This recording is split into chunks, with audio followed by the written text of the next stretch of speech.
All right, so one of the big topics in the political discourse this week is cisgender a slur? As ridiculous as that might sound, we will be covering it here on The Left Wing. I'm John Cooper from Counterpoint Politics here with my co-host, Desmond Price. Desmond, so here is the skinny and short of it. Last week, Elon Musk tweeted that cisgender, cis, is going to be considered a slur. You know, the free speech advocate, free speech purist Elon Musk, he's going to consider cis a slur on Twitter, but not trans. And that doesn't make any sense to me. And I'm going to give the conservative argument for this, because I know that you haven't been steeped as much in this, but essentially what conservatives are saying is that cis is a slur because trans people, you know, that's their word. They made this word, and so it can't be a slur. But cis, well, this was forced upon cis people. They didn't, you know, have a choice in this, and they take offense to it, and so it should be considered a slur. Now, there are obviously a lot of, you know, logical holes in that argument, but I want to get kind of your reaction to this entire discourse. What do you think of this subject? Well, it's interesting. I think, you know, I don't have the exact numbers in front of me, but I think, you know, shortly after Elon took over being the head of Twitter, that usage of the N-word went up dramatically. And, you know, obviously, free speech advocate didn't see a problem with that, but felt the need to, as the head of Twitter, come down and publicly states, like as a reply to somebody's comment I saw, to weigh in and kind of make this decision unilaterally in the moment. When I first came across this story, it was one of those things where I didn't really want to engage with it at first because, you know, I think if you're an Elon fan, then everything that he does, you know, he just walks on water. You have no grievances with anything that he does, and every decision he makes is like, you know, top tier genius level, like, you know, 8-degree dynamic or like mental dynamics. Anyway, I didn't want to engage with this story. It just felt it's ridiculous. I thought it was just going to be a throwaway. I was hoping it wouldn't be something that would kind of take over and be like topic that we'd be talking about for days to come. But yet here we are, and I just don't even know what the possible logic would be for those who are actually trying to be serious about this. It just feels like another attempt to further, you know, attack trans people, because if you're saying that cisgender is a slur, it's also trying to like inherently say that being trans is somehow a bad thing again, which they're constantly saying anyway. Yeah, I mean, it comes down to the fundamental, you know, and I'm going to, you know, play my armchair psychologist position here and try and get in the brain of someone who, you know, takes this as a slur. And one, I don't think they actually think that they are offended by the term cis. I think they hear it and they hear that they aren't normal. They hear that, like, they want to just be called normal. They want to, like, I'm a man, I'm a woman. And clearly that doesn't work when you are, you know, it might work if you aren't referring to the differences between cis and trans, right? But to them, they think that a trans woman isn't a woman. And so they put the trans modifier on in order to other it. And if you're putting a modifier on cis woman, cis man, well, now you're othering them. They are unable, like, I don't know if they're unable or refuse to see or just like don't give a shit that by that definition, you are now hurting trans people by calling them trans women. Like they are othering them. And that is, like, to me, the shocking thing about this whole development, because like the entire trans argument, I remember for years, it was like a small thing. It was an incredibly small, some people had debates over it, but like no one really gave a shit. And then suddenly in the past, 2 years, it has just skyrocketed. And it really has become an outlet to say all of the things that we thought we were past, you know, because all of the arguments that are being made against trans people are just the same arguments rehashed against gay people. Like back, I don't know exactly when, but when straight became a term that, again, is now commonly accepted, people had the same reaction. People were like, oh, I'm not straight, I'm just normal. Those people are gay.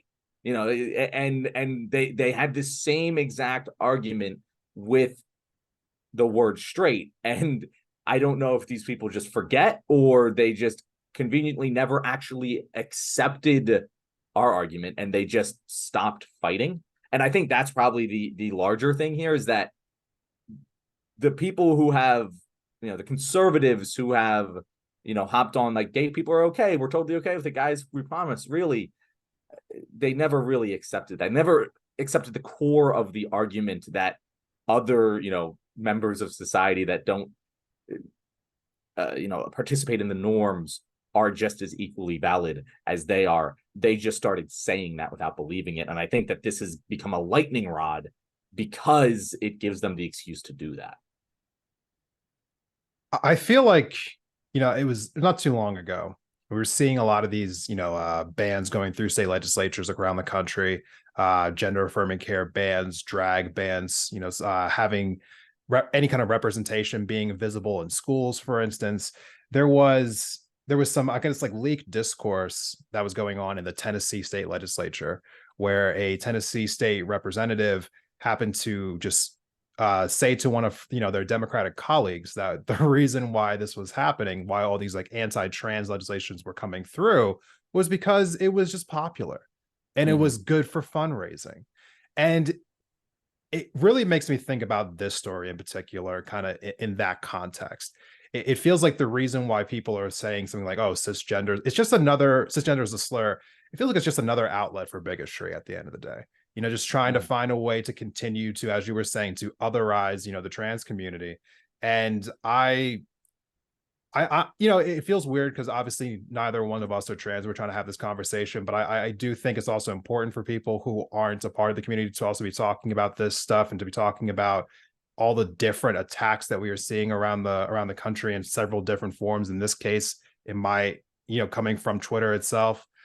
I really just hope that we can just find a way to recognize what this is, which is just, there are people who are trying to just reject the fact that the world's changing around them. And instead of just accepting the fact that there are other people out there that don't fit into their definition of what they consider to be quote unquote normal, that they're willing to go ahead and just find ways to attack these people, marginalize these people, belittle these people, and just move on with your lives. I mean, this, honestly, it doesn't affect you whatsoever. And so I just, it's very frustrating to see that this discourse has continued to go on and on and on and on. And it feels as though it's nothing more than just a political tool for the conservative right now, just to have something to attack. And this is their current thing to attack, but it's affecting so many people's lives. And I truly feel for all those people who are constantly affected by this consistent marginalization, which is honestly making so many people unsafe. Yeah, and you're really hitting the nail on the head here. And it's the reason that I talk about it so much, even though, as I'm cis, right? I'm not trans, but I used to be of the belief, I might have mentioned this here on the left wing before, that this was a non-issue. It's a culture war, stupid distraction that we shouldn't be fighting over. But it has dawned on me over the last year, 2 years, that like this isn't just a culture war thing. It is a platform for fascism. It is, because they don't actually engage in this argument in the same way that like a logical, rational person would, because I'll get comments. I make a lot of videos about this, and I get comments in the videos like, we had this term put on us without our permission. How dare you? And it's like, I'm cis. I'm saying this.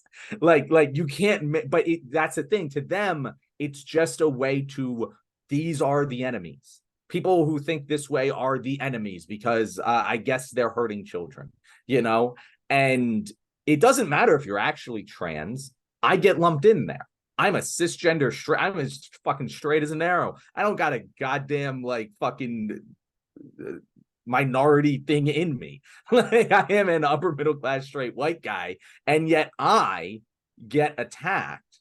I get fucking death threats over these videos.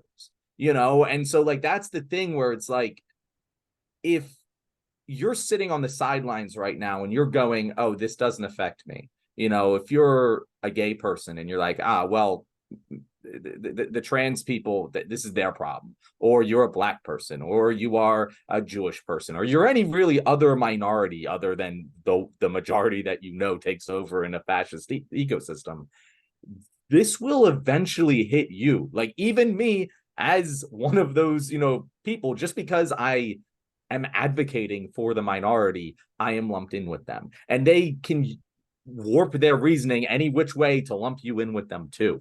And that's why I think this is, I'm going to be very, very hyperbolic with this, but this is kind of like a battle for the heart and soul of America.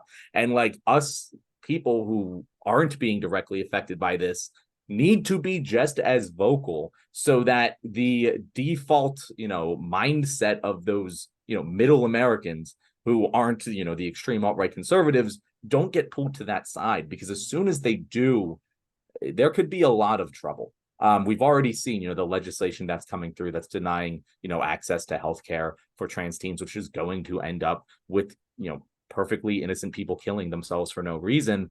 And that's just going to keep getting worse if we don't do something very aggressive to stop it, because these people are in a fervor and they think that they represent the majority of American opinions on this. Like, if you look at their tweets, you look at their comments, they're like, oh, well, most people don't think this way. Like, they genuinely believe that most people think this is a slur, even though that is absurd on its face. It's a chronically online take. It just really is, because, if you're not chronically online, you're not even thinking about this, like, whatsoever. The trans community is a very small community. Talking about like a couple million people in the country at the most. And how often, depending on where you live out in the country, how often in your outside of your online life does this actually confront you in some way, shape, or form?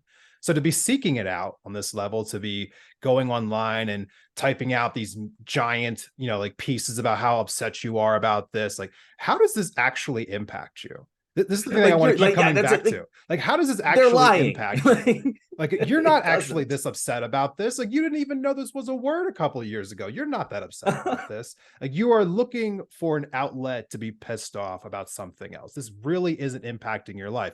Nothing that happens in a trans person's life is actually impacting you in any way, shape, or form. And that's the thing that I was always trying to talk about before when it came to these issues in general. All of these, Republican lawmakers who want to restrict access to gender affirming care, like it's not your body, it's not your child. Like, it has nothing to do with you. Like, it's just mind your own damn business. Like, it really has nothing to do with you. It really doesn't. And so it's absolutely infuriating to me. Because, if you really just peel the layers back, what are we really looking at? You're looking at a bunch of people who are pissed off that the world isn't the way they want it to be, and they're trying to find any way that they can think of to justify their hatred.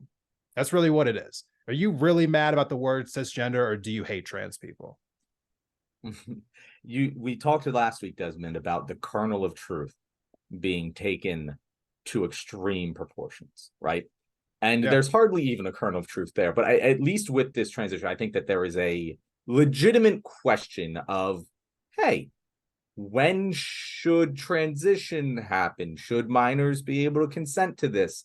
I think that we should default to the opinions of the medical community on that. However, I do think that that is a valid question for a reasonable person to ask, right? That is the only like piece of solid ground that could be stood on. But they took that as a wedge, and they're like, a lot of people could agree with that. They're like, this does seem a little weird. And then they've just continued to expand the platform. Now it's, trans people aren't actually, they are others. We don't have to recognize them as equal to ourselves. They should have their own specific label. We should be considered normal, because fascists like to label the minority group in a very specific way, right? And they don't realize, like, the average American doesn't realize, it's an alt-right, pipeline to fascism. But like, the people who are pushing this, the Matt Walshes, the Michael Knowles, the Daily Wire in general, that is what they intend to do. Like, you can see it so fucking clear as day that they are taking they're winning battles. They're winning the Bud Light battle, right? Like, that was a huge, massive stepping stone for them, because they were able to affect change in the real world. and it's only going to keep getting worse from here. And I think my message to people out there is talk with the people in your lives who feel this way, because one of the big problems is that they get in a bubble and all they hear is this faulty logic and reasoning. And when you actually, whatever it is, when we, integrated schools, when we integrate whatever, whenever you integrate two different communities together, there's a lot less, tension between them. And where you see the highest amounts of, racial divide is in communities that are mostly homogenous. And so the answer here isn't to ignore it and to just let the crazy people be crazy, but it's to engage with them and let them know that, no, not all of America thinks this way. You are in the minority group. You are in the bubble.